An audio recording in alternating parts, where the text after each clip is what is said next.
Pagi hari ini, Pak Yanto berpamitan kepada istrinya untuk bekerja. Pak Yanto adalah seorang pengayuh becak yang tinggal di rumah bersama istrinya. Istri Pak Yanto bernama Ibu Yanti. Ibu Yanti adalah seorang ibu rumah tangga. Rumah Pak Yanto bisa dibilang sederhana. Rumah Pak Yanto berwarna biru dan bernomor rumah 12. Pak Yanto memiliki satu orang anak yang sudah menikah dan tinggal di rumah suaminya. Namun, ia jarang mengunjungi rumah orang tuanya, yaitu Pak Yanto dan Bu Yanti.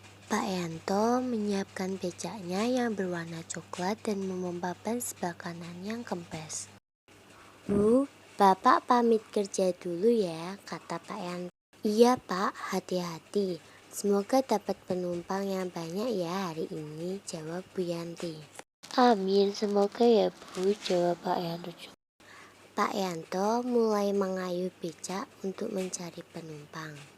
Setelah lamanya mengayuh becak, namun belum juga mendapatkan penumpang.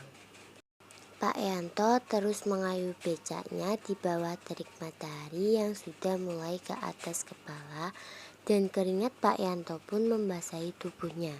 Pak Yanto memutuskan untuk berhenti sejenak di depan Hotel Nirwana. Tiba-tiba ada seorang ibu memanggilnya. Ibu itu ingin ke Pasar Anyar. Pak, bisa tolong antar saya ke Pasar Anyar? Tanya ibu itu. Bisa Bu, jawab Pak Yanto dengan penuh semangat karena itu adalah penumpang pertamanya. Pak, berapa tarif dari sini ke Pasar Anyar? Tanya ibu itu. Murah, 25.000 aja Bu, jawab Pak Yanto. Bisa kurang tidak Pak? 20.000 saja, tawar ibu itu. Pak Yanto berpikir sejenak dan lalu mengangguk setuju. Saat di jalan, ibu itu meminta Pak Yanto mengayuh lebih cepat dan Pak Yanto pun menyetujuinya. Bisa lebih cepat tidak Pak? Saya sedang buru-buru, tanya ibu itu. Oh iya Bu, jawab Pak Yanto sembari mempercepat ayunannya. Setelah sampainya di Pasar Anyar, ibu itu mengucapkan terima kasih dan membayar sesuai tarif yang tadi disepakati ke Pak Yanto. Tidak terasa hari sudah mulai gelap. Azan maghrib pun berkumandang. Pak Yanto hanya mendapatkan 6 penumpang yang berarti ia mendapatkan uang 145.000. Setelah mendengar azan, Pak Yanto pun segera ke masjid yang terdekat untuk melaksanakan sholat maghrib berjamaah. Pak Yanto memarkirkan becaknya. Ia tidak sadar bahwa ia belum mengunci becak tersebut. Sesudah Pak Yanto selesai melakukan sholat, ia terkejut saat melihat becaknya yang sudah tidak ada di tempatnya. Loh, becak saya mana? Tadi kan ada di sini, tanya Pak Yanto ke dirinya sendiri dengan muka panik karena becaknya tidak ada. Ia sempat mencari ke sana ke sini, namun hasilnya nihil.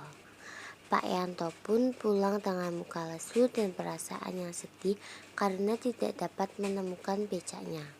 Sesampainya di rumah, Bapak kenapa lesu banget mukanya?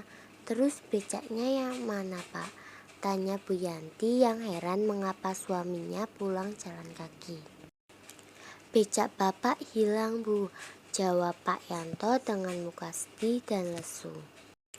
Loh, kok bisa sih Pak? Gimana ceritanya?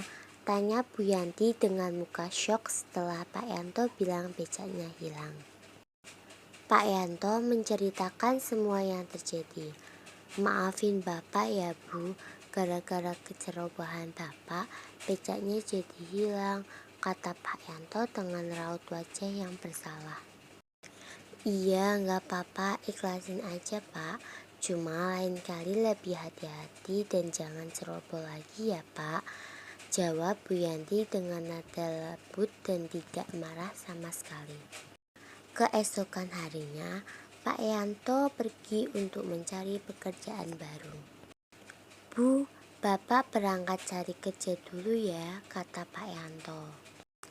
"Ya Pak, memangnya mau cari kerja apa?" tanya Bu Yanti.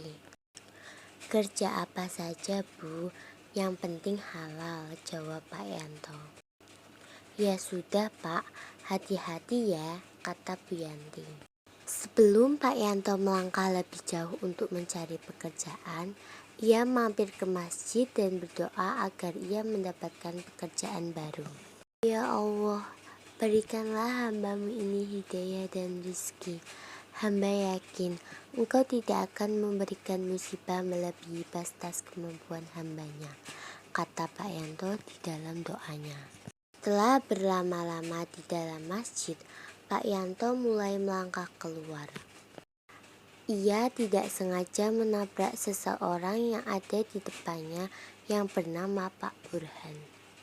"Maaf, saya tidak sengaja," kata Pak Yanto dengan muka kaget karena menabrak seseorang.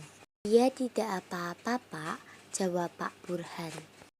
"Kenapa muka bapaknya sedikit tuh?" tanya Pak Burhan.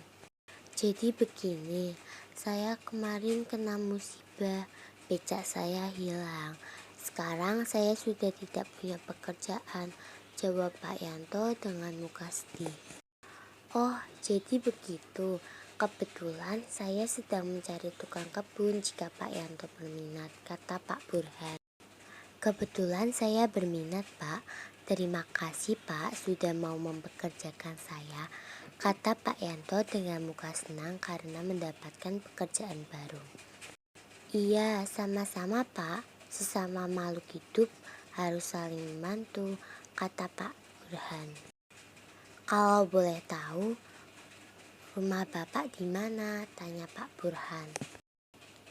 "Dekat Pak, 100 meter dari masjid ini," jawab Pak Yanto. "Oh iya, saya hampir lupa memperkenalkan diri. Perkenalkan, nama saya Burhan. Kalau Bapak sendiri namanya siapa?" tanya Pak Burhan. "Perkenalkan, nama saya Yanto. Salam kenal ya Pak Burhan. Semoga kita bisa bekerja sama," jawab Pak Yanto.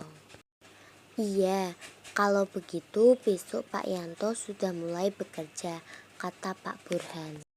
"Baik Pak Burhan," kata Pak Yanto. Pak Yanto sangat bersyukur. Ia berterima kasih kepada Allah yang sudah mengabulkan doanya.